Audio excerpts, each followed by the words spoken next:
4인 가족을 기반으로 한 사회가 정한 정상 가족의 범위 바깥에 있는 우리는 어떤 의미일까? 되게 다양한 형태의 가족 형태로 주거 형태로 살고 있는데 사회에서는 아주 고정적인 4인 가족으로만 바라보고 있고 그것만 존중해주고 있는 걸까? 우리는 무엇일까? 저희는 강화도 온술이라는 공간에서 이렇게 3명이 함께 땅을 사고 집을 짓고 여기에 또 책방이라는 공간을 운영하면서 살고 있습니다. 2019년 4월부터 운영을 해서 지금은 한 3년 반 정도 됐고요. 저 돌김 그리고 저와 결혼한 짝꿍인 부추라는 친구가 있고 그리고 부추의 대학 후배이자 지금 같은 분야의 일을 하고 있는 우엉이라는 친구 이렇게 3명이서 살고 있고요.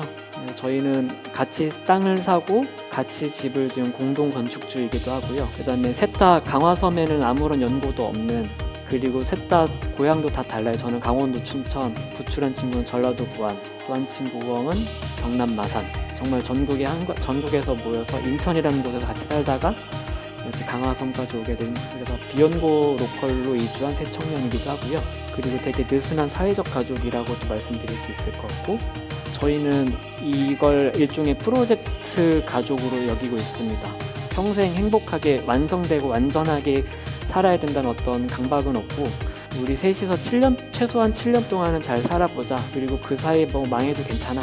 뭔가 이 실수로서 우리가 배우는 게 있지 않을까 하는 프로젝트 가족으로 살고 있고요. 저희 책방 이름은 시점이라는 이름을 가지고 있어요. 시점은 사실 되게 중의적인 의미이고 저희가 같이 만나서 직접 보지는 못하지만 같이 만나서 대화를 나누고 있는 어떤 한 때를 의미하는 시점도 있고 그리고 사물을 바라보는 각도나 관점에 있어서의 시점도 있고 그리고 처음 시작되는 시작점의 의미로서도 시점이 있을 것 같아요. 그래서 이런 단어들을 종합해서 시점이라는 이름을 썼고 저희 책방의 책들도 요 관점에 맞는 책들로 큐레이션을 해서 운영을 하고 있습니다.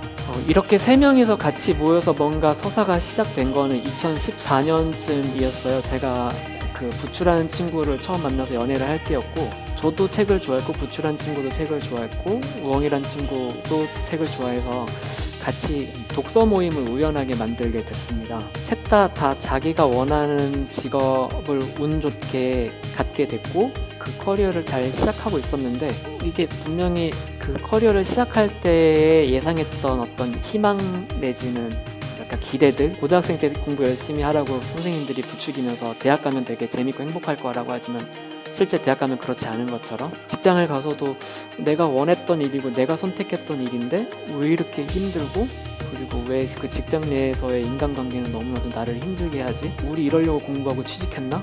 어떻게 하면 행복할 수 있지? 하면서 그거를 또 책으로서 어떻게 해결해보고 싶어서 독서 모임을 하게 됐고 그때 읽었던 책들이 여기에 나와 있는 이런 책들입니다.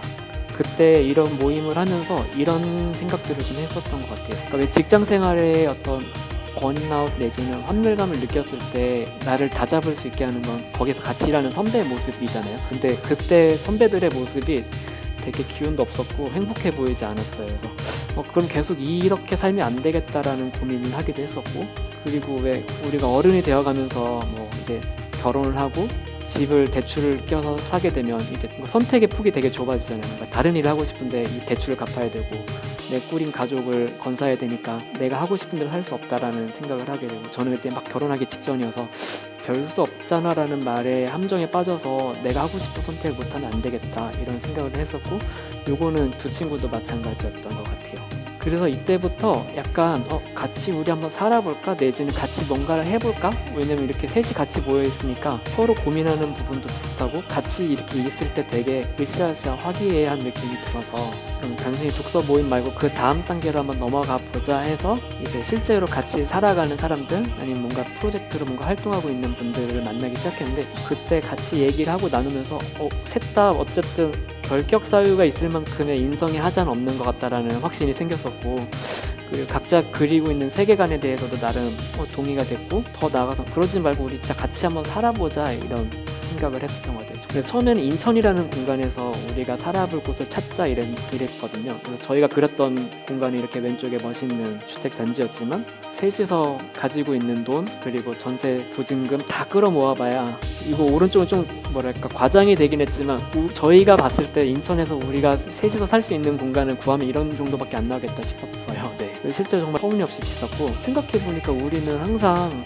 셋 다 뭔가 이렇게 돈을 모아서 스트레스 받을 때마다 강화도라든지 아니면 다른 지역의 작은 소도시라든지 시골이라든지 이런 곳을 찾아다니고 있었고, 우리가 근데 굳이 인천에서 살아야 할 이유가 있을까? 돈도 없고 그리고 우리가 좋아하지도 않는 공간에서.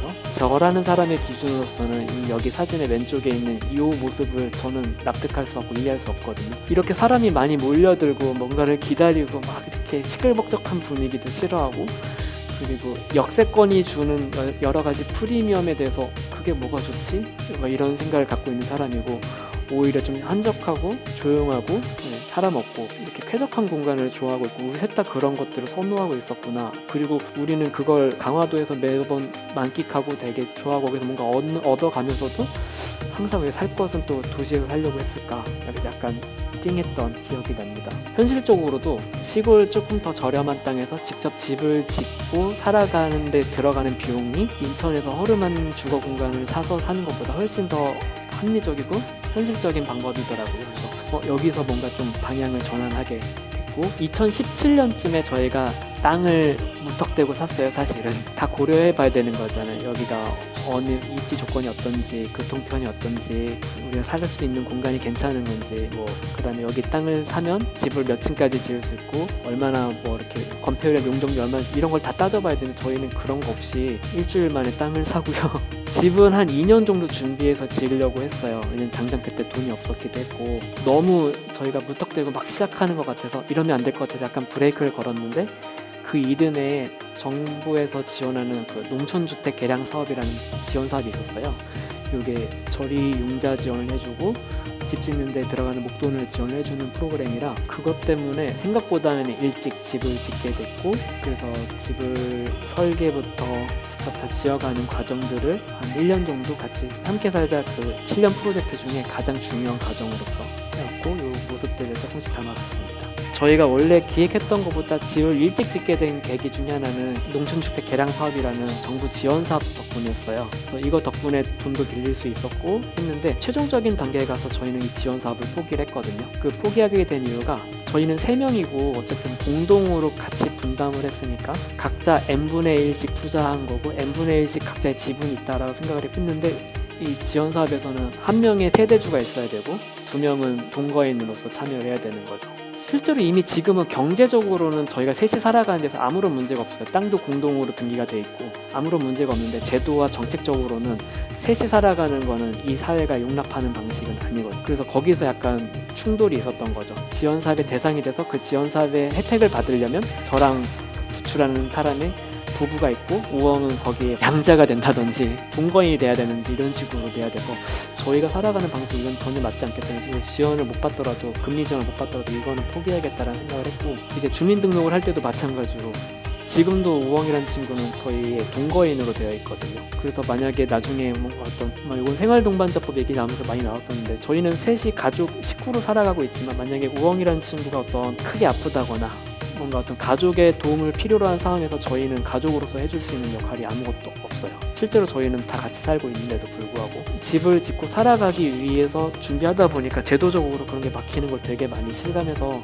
도대체 사회가 정해놓은 가족이라는 게 뭘까? 특히 이 4인 가족을 기반으로 한 사회가 정한 정상가족의 범위 바깥에 있는 우리는 어떤 의미일까? 저희끼리 되게 고민을 많이 했던 것 같아요. 그러면서 느낀 거는, 사회에서 바라보는 가족은 되게 완전하고 완성돼 있어야 되고 완벽해야 된다라는 관점으로 보고 있다고 느꼈어요.